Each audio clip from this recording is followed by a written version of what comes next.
ધોરણ 6 વિષય સામાજિક વિજ્ઞાન, જેમાં પ્રથમ ચેપ્ટર છે ચાલો ઇતિહાસ જાણીએ.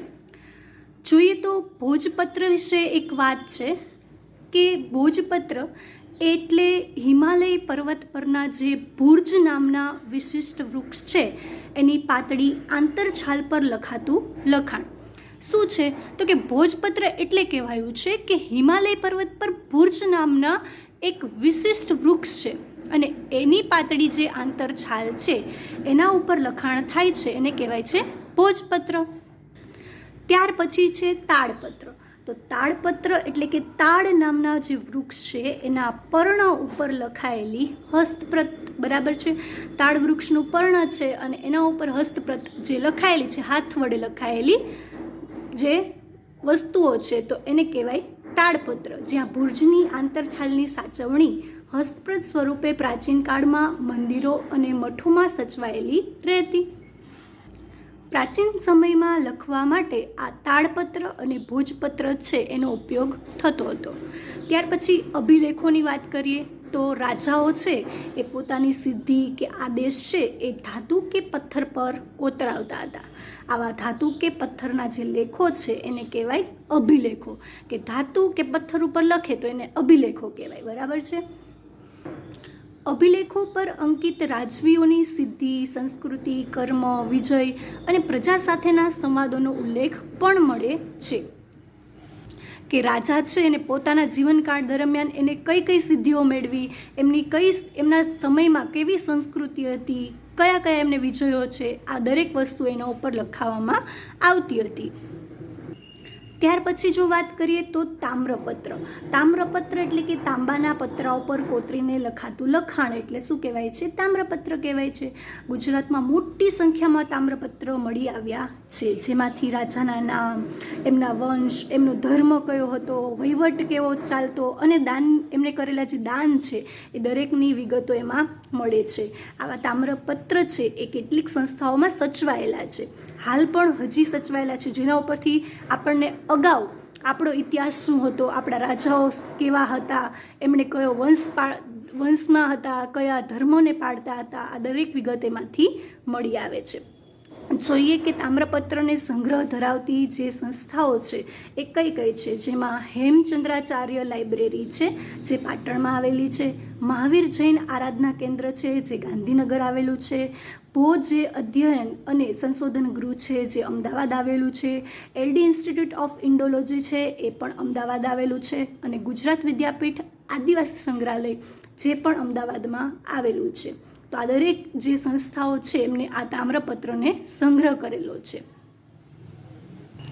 ત્યાર પછી છે ઇતિહાસના અભ્યાસીઓ, પુરાતત્વશાસ્ત્રીઓ, ઇતિહાસકારો અને પ્રવાસીઓ. તો પુરાતત્વશાસ્ત્રીઓ છે એને આર્કિયોલોજિસ્ટ કહેવાય છે. બરાબર.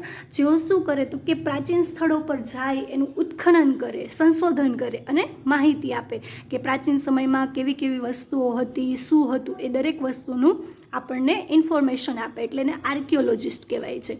અને પ્રાચીન માનવ સંસ્કૃતિથી સૌને પરિચિત કરાવે છે.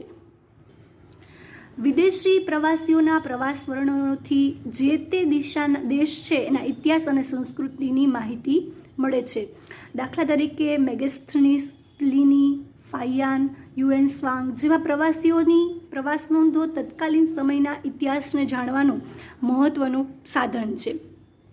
હવે ભારતમાં 4500 વર્ષ પહેલાં અનેક શહેરો હતા અને 2500 વર્ષ પહેલાં ગંગા નદી આસપાસના ક્ષેત્રમાં પણ તેનો વિસ્તાર થયો હતો.